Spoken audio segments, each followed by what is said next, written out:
It was a bitterly cold evening when the polished gates of Westbridge High gleamed under the fading sunset. Limousines and black Escalades lined the driveway, parents in tailored suits and diamond necklaces exchanging polite nods. Their children, heirs to companies and legacies, stepped onto marble floors without a second thought.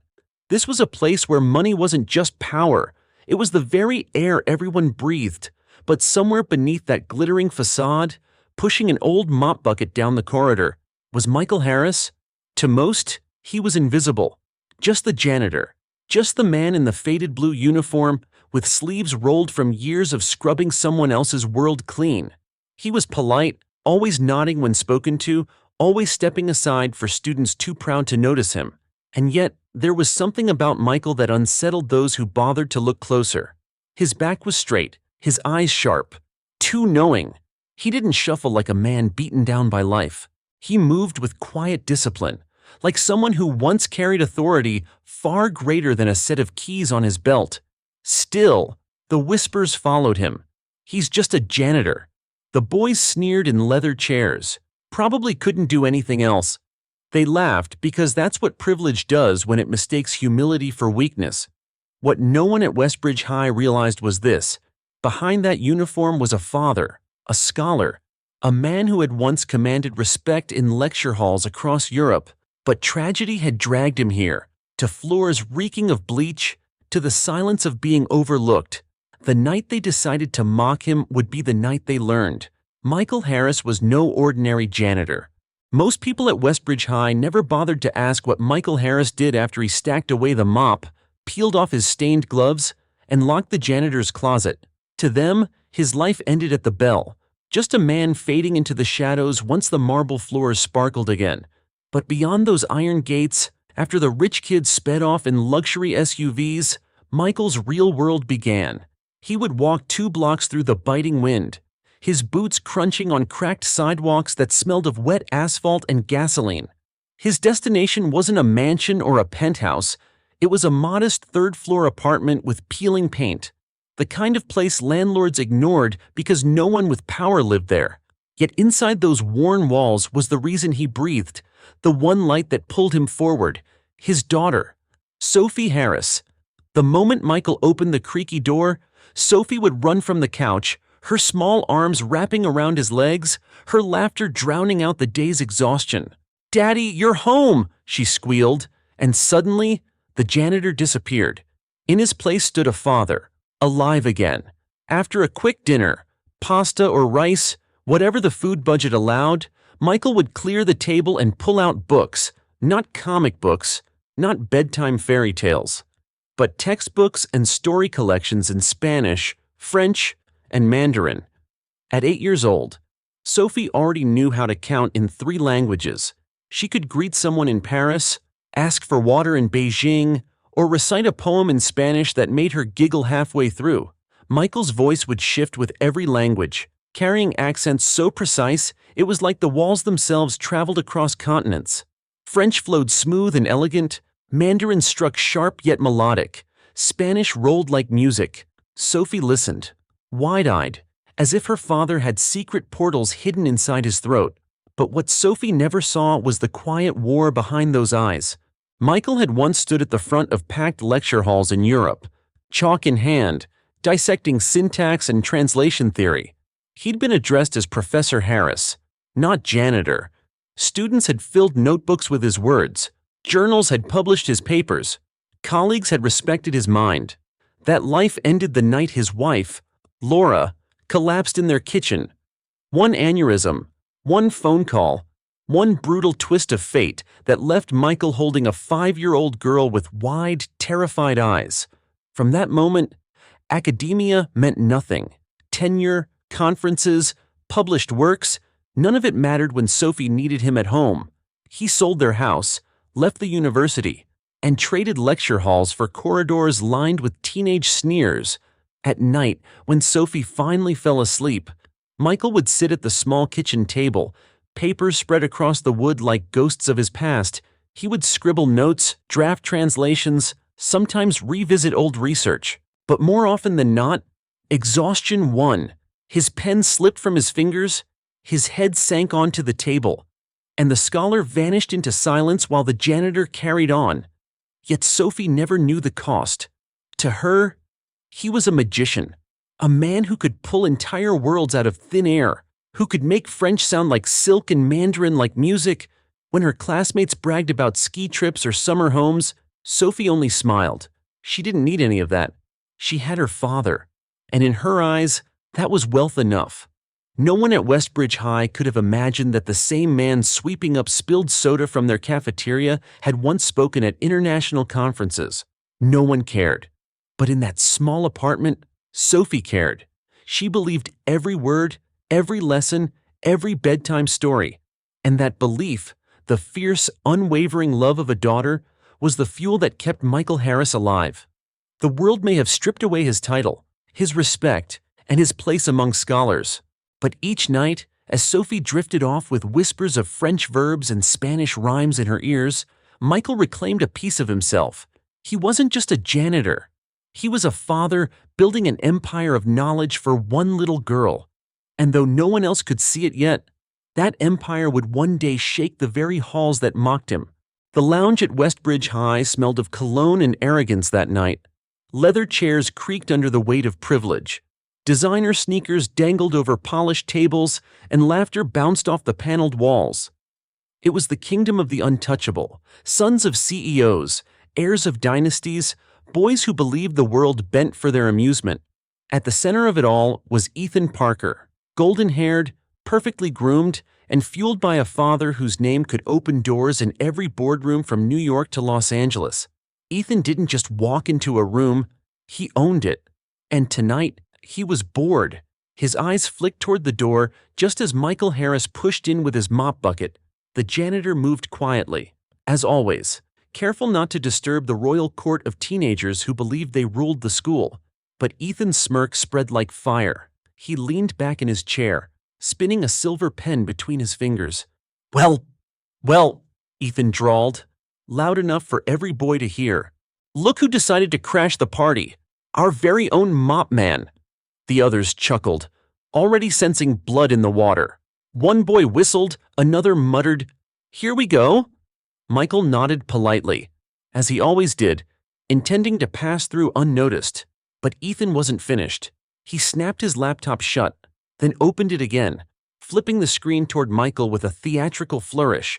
On the page was a dense block of text, jargon-heavy, academic, written in a language Ethan couldn't even identify. "Tell you what, Harris," Ethan sneered, his voice dripping with false generosity. "You translate this, and I'll give you my entire monthly allowance." He leaned forward, his grin sharp as a knife. "That's 5 figures, in case you're wondering. More than you'll make mopping up puke in a year." The room erupted with cruel laughter. The boys slapped their knees, tossed their heads back, and drank in the humiliation as if it were champagne. To them, it was harmless fun. Just another story to tell, another way to kill the monotony of privilege. Michael paused, his hand tightening on the mop handle. His eyes met Ethan's for a fraction of a second, and in that instant, there was no janitor in the room. There was only a man weighing the arrogance of youth against the dignity he had carried through darker storms. Ethan mistook the silence for surrender. "What's the matter?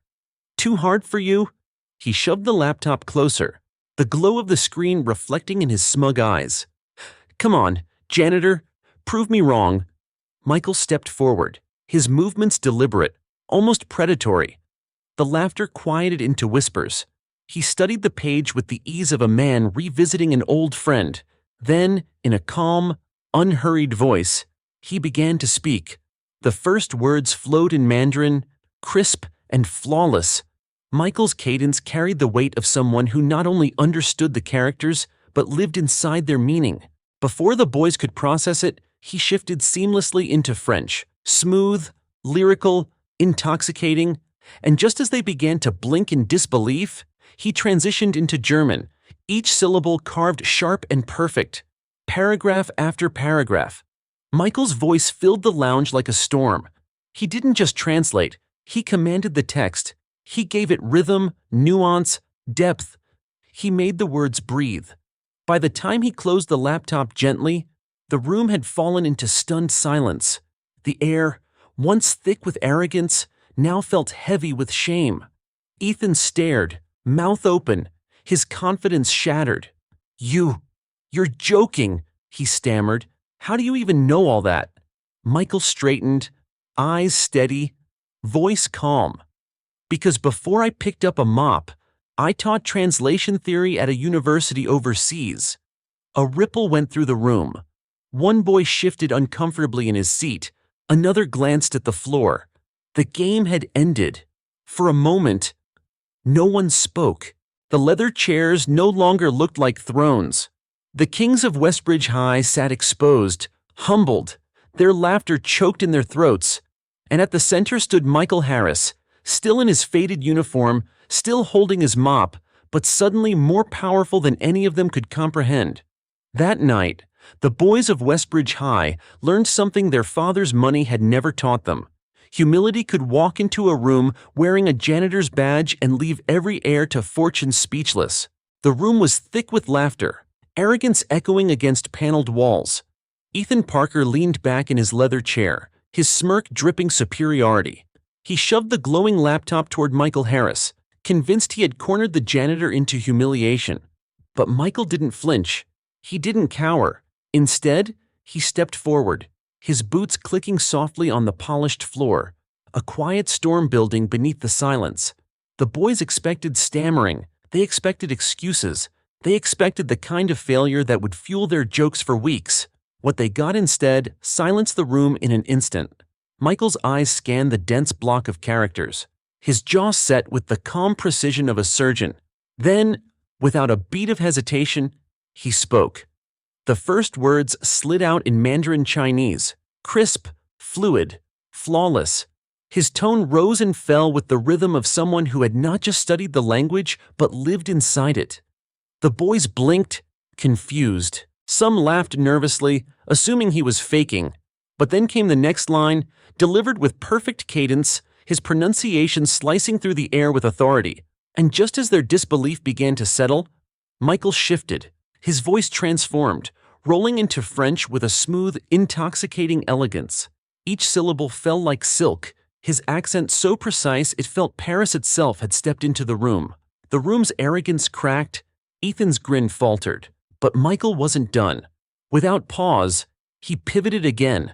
Now his voice thundered in German, sharp, commanding, every word cutting like a blade. The contrast was staggering. 3 languages in seamless succession. Not mechanical, not forced, but alive. It wasn't just a translation, it was performance, art, mastery. He didn't merely repeat words, he captured nuance, context, emotion. He breathed life into a cold academic passage, turning jargon into something almost theatrical. The boys stared, mouths open, eyes wide. The arrogance evaporated, replaced by something they had never felt in that lounge. Awe. Ethan's pen slipped from his fingers, clattering onto the table. The sound was loud in the stunned silence. His confidence, the armor built from wealth, status, and his father's empire, fractured in front of everyone. Michael's voice slowed as he reached the end. He placed the laptop gently on the table, not with triumph, but with dignity. His eyes met Ethan's, unflinching, steady, the gaze of a man who had nothing to prove, yet had just shattered an illusion built on privilege. For a moment, no one moved, no one dared breathe. The laughter that had once drowned the room now seemed like a memory from another world. Finally, Ethan stammered, his voice breaking. There's no way. How do you... His sentence trailed into silence, as if words themselves had betrayed him. Michael straightened his faded uniform, his expression calm, almost weary. Before I picked up a mop, he said softly, I held a master's in linguistics. I taught translation theory at a university overseas. The words landed like a hammer. The boys shifted uncomfortably, their wealth offering no shield against the weight of truth. For the first time, they saw Michael not as a janitor, not as a background figure in their gilded world, but as a man whose quiet dignity towered over their arrogance. The silence stretched, heavy, suffocating. Ethan's face burned crimson, his smirk gone, replaced by disbelief and something he couldn't name: shame. Michael turned, picked up his mop, and continued toward the corridor as though nothing had happened. But something had. The balance of power in that room had shifted forever. The kings of Westbridge High sat on their leather thrones, but the crown that night belonged to the janitor they had mocked, and in that moment, Michael Harris, still clad in his faded uniform, was the most powerful man in the building. The silence after Michael's demonstration was deafening. The boys who had laughed until their stomachs hurt now sat frozen, their smirks gone, their privilege cracking under the weight of something they couldn't buy: respect. Ethan Parker's jaw tightened, but no words came. Michael stood there, the mop still in his hand, his uniform faded, his face lined not by weakness but by battles none of them could imagine. And then, finally, he spoke. "You want to know how I know all that?" His voice was calm, but it carried the authority of a man who had nothing left to fear. "I hold a master's degree in linguistics. For years, I taught translation theory at universities across Europe, Paris, Berlin, Madrid." He paused, letting the words settle like thunder rolling through the room. "I wasn't always the man pushing a mop." A ripple of shock ran through the lounge. Some of the boys shifted uncomfortably. Others stared at the floor.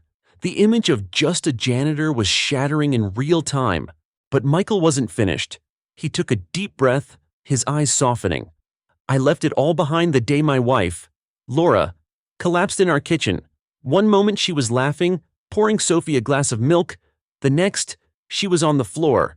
An aneurysm, no warning, no goodbye." The words hit harder than any lecture, harder than any translation. Even the most arrogant boys felt their throats tighten. "My daughter was 5 years old," Michael continued, his voice quieter now, heavy with memory. "She looked at me that night with eyes full of fear, asking me where her mother had gone, and I realized nothing else mattered.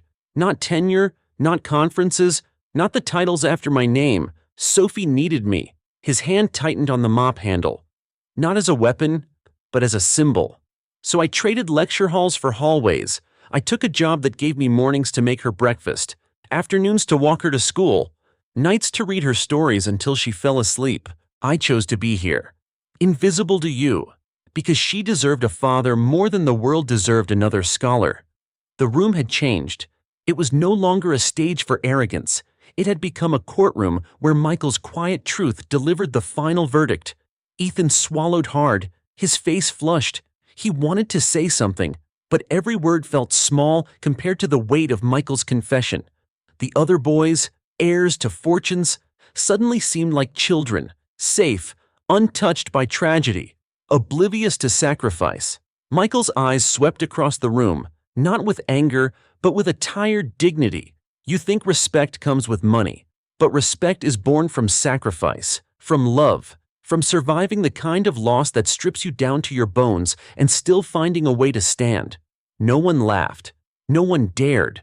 The leather thrones suddenly felt like pews in a church, and Michael Harris, once mocked as the janitor, was now the preacher, the judge, and the lesson all at once. He turned slightly, as though ready to walk out, to fade back into the background where the world thought he belonged. But the silence followed him, heavy and reverent. Ethan finally whispered, barely audible, "I didn't know." Michael gave him a tired smile, one that carried both sorrow and grace. "Of course you didn't. People rarely see past the uniform." With that, he walked toward the door, mop in hand, leaving behind a room of stunned silence. The boys who had once believed themselves kings of Westbridge High now sat humbled, stripped of arrogance by a single truth. The man they mocked had lived more, lost more, and carried more strength than any of them could comprehend. A week after that unforgettable night in the student lounge, Michael Harris returned to his routine.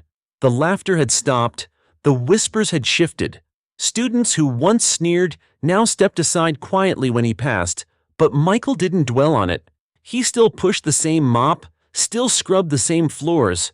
Respect was fleeting. Sophie's smile was permanent. That Monday evening, as he walked into the janitor's locker room, he noticed something unusual. Taped to his battered metal locker was a crisp white envelope. His name, Michael Harris, was written in ink so neat it seemed almost out of place in the gritty world of bleach and dust. For a moment, he hesitated. No one ever left him letters. He peeled it off, slid a finger under the seal, and pulled out a folded document on official stationery. His hands trembled as his eyes scanned the heading. Boston University, Department of Modern Languages. The words blurred for a second as his heart pounded. He forced himself to keep reading. Dear Mr. Harris, it is our great honor to invite you to speak at the International Symposium on Language and Translation, to be held in Boston this coming spring. Your paper on linguistic nuance and cultural context was recently revisited by our editorial board and judged to be of significant value. Travel, lodging, and compensation will, of course, be provided. We believe your contribution will enrich the global discussion. Signed at the bottom, Professor Amanda Klein. Michael sank onto the wooden bench, the letter trembling in his hands. He hadn't thought about that paper in years. He'd written it in the dead of night, hunched over a rickety kitchen table, after Sophie had fallen asleep. It had been an act of defiance against despair, a way to remind himself he was still more than the man mopping up cafeteria spills, but he had assumed the paper was lost in the abyss of academia, unread and forgotten. Yet here it was, resurrected, not just read, but honored. Tears stung his eyes. He blinked hard, the image of Laura flashing across his mind. She had always pushed him to publish, to share his voice with the world. Your words matter, Michael, she used to say. And now, years after her death, her faith seemed to echo back through this letter. He pressed the envelope to his chest, a fragile lifeline reconnecting him to the man he once was. The janitor's closet smelled of ammonia and rust, but for Michael, it might as well have been the stage of an auditorium filled with scholars. That night, when he walked through the door of his tiny apartment, Sophie noticed immediately. "Daddy, what's that?" she asked, pointing to the letter clutched in his hand. Michael knelt, pulling her close. His voice wavered. "It's an invitation, sweetheart. They want me to speak at a big conference in Boston." Her eyes widened, glowing with pride. "Does that mean you'll be a teacher again?" Michael laughed softly, brushing a strand of hair from her forehead. "Maybe. But no matter what happens, I'll always be your dad first." Sophie threw her arms around him, giggling with the kind of joy only a child can give. And in that embrace, Michael felt something he hadn't felt in years: hope.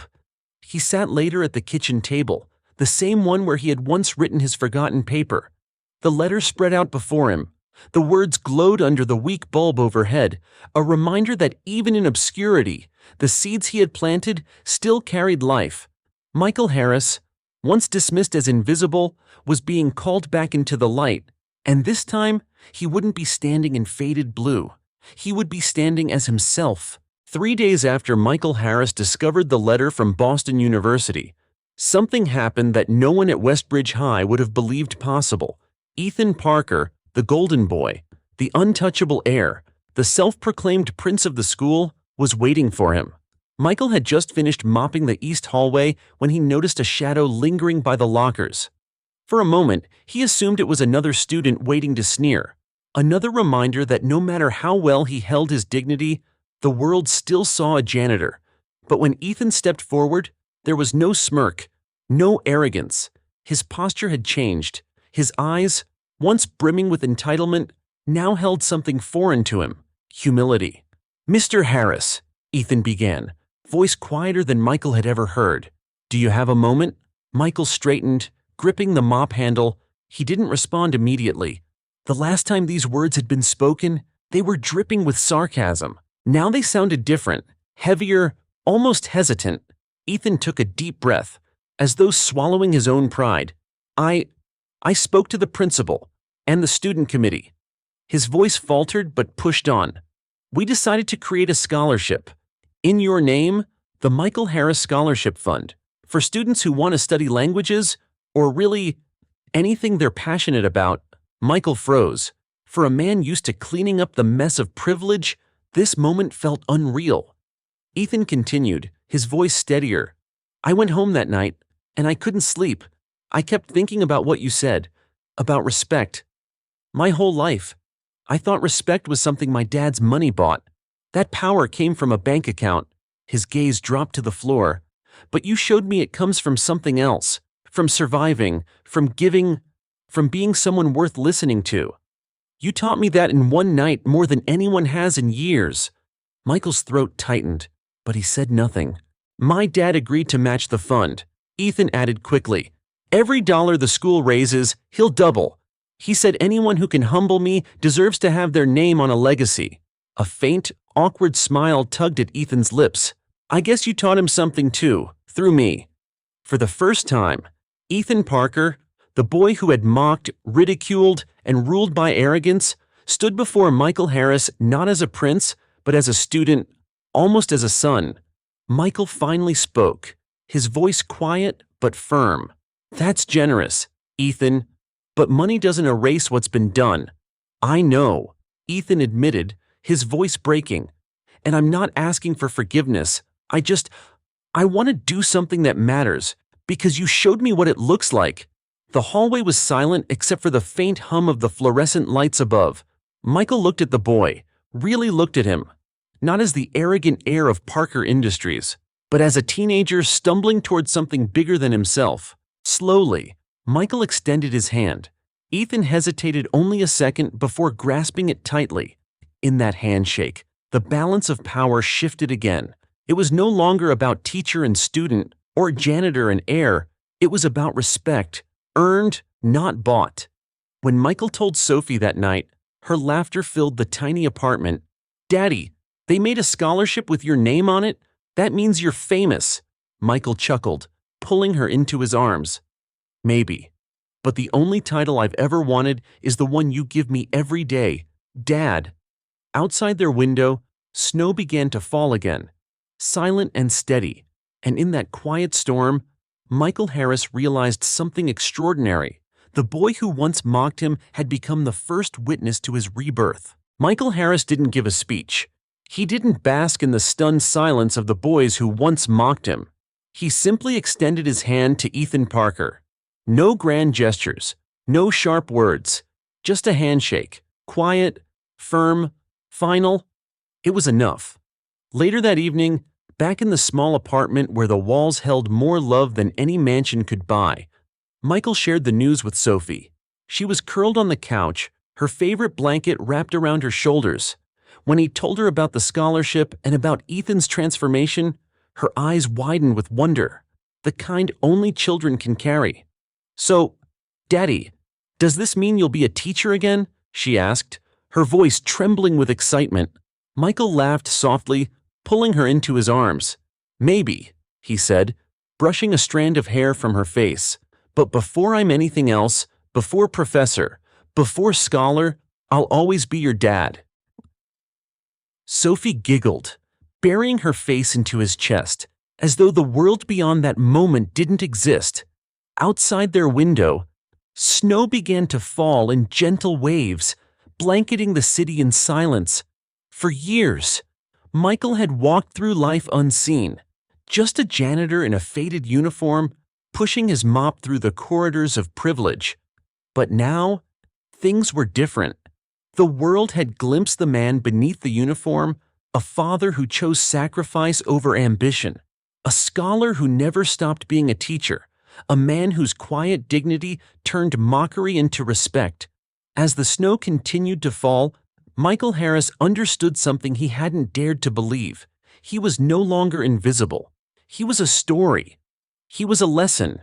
He was proof that true legacy isn't carved into marble walls or bank accounts, but into the hearts of those we touch.